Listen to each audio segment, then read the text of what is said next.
I guess I just want you to know that children, if they're raised a certain way to believe in their extraordinariness, that they can do anything. In fact, I put her little essay in Spiritual Solution to Every Problem. And I'd like you to introduce you to her, this little persistent child who insisted on getting here. Come on up, Seiji. So tell them what happened, honey. Okay. What's this? I'm a little nervous. There's a lot of people in here. Okay. So basically, I was 5 years old, and I had developed a rash of bumps on my face. And at first, it was just a rash, not a big deal. But eventually, after a couple weeks, it wasn't going away. So my parents took me to the doctor, and they gave me the diagnosis of flatwarts, which I hated the name of, so I called them my bumps. But I had flatwarts, and the doctor said that they would go away eventually. Like, the treatments were harsh, the medications were harsh, and that they really should go away. But, months go by, they're still not going away. They're really just getting worse. You couldn't see them so much as you could feel them, but I didn't like it. So my parents took me back to the doctor.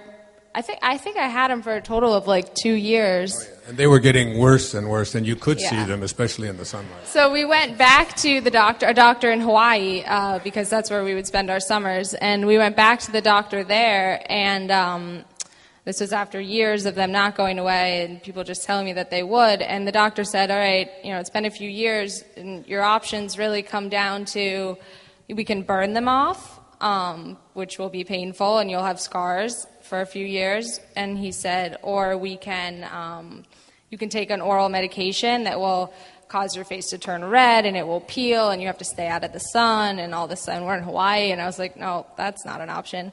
So and then my parents are talking to him, and they're like, we're not going to do either of those. She's only 5 years old. There's got to be something else. And then my parents just looked at me and said that, maybe you can just heal yourself. Maybe you can talk to your bumps and make them go away. So as a 5-year-old, my parents telling me that, I took it very literally, and I was like, okay, that's the best option out of those three for sure. So got in my air mattress bed on the floor and pulled the covers over my head, and apparently I used a flashlight. Right. I don't remember the flashlight, but and I got under my bed and under the covers, and I talked to my bumps for just for like 10 minutes before I went to bed.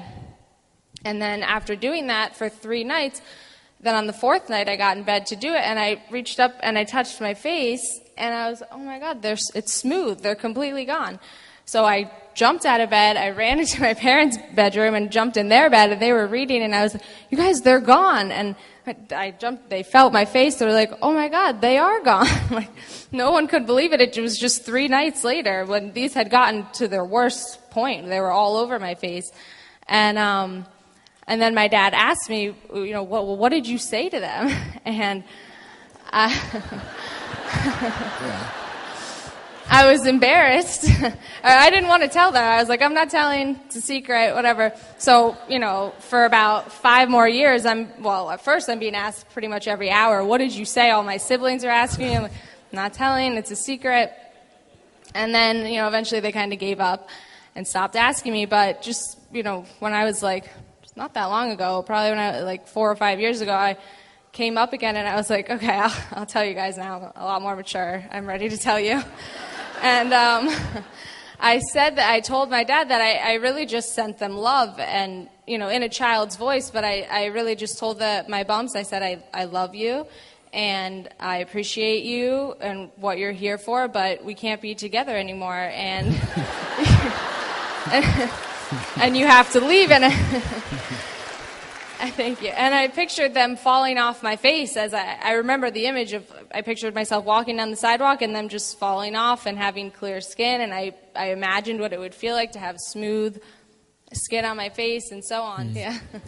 So, but I think that, as an adult, sometimes we can't do, you want something so badly, but you don't manifest it into your life because, as a child, I knew that it was going to work. I knew that talking to my bumps was going to make them go away because my parents had told me that it would, and I believed them. And that was enough of, a source for me to say these are going to go away. When I spoke to them at night, there was no doubt in my mind that it wasn't going to work. There was no fear that I was going to be going back to the doctor. I just said this was the third medication option, So, and I think as adults, sometimes we want something so badly that that we forget that you want it so badly that you fear that you won't have it. And then with that fear, you can't manifest something that way. You have to just know, and that's what I learned from myself as a 5-year-old, that sometimes today I'll want something so badly, but it's not working, and it's not working the way I want it to. But you remember the way you were as a child when you would just believe your parents and you knew that it would work so that it would, if that makes sense. It does, say. That's very great. Thank you, baby.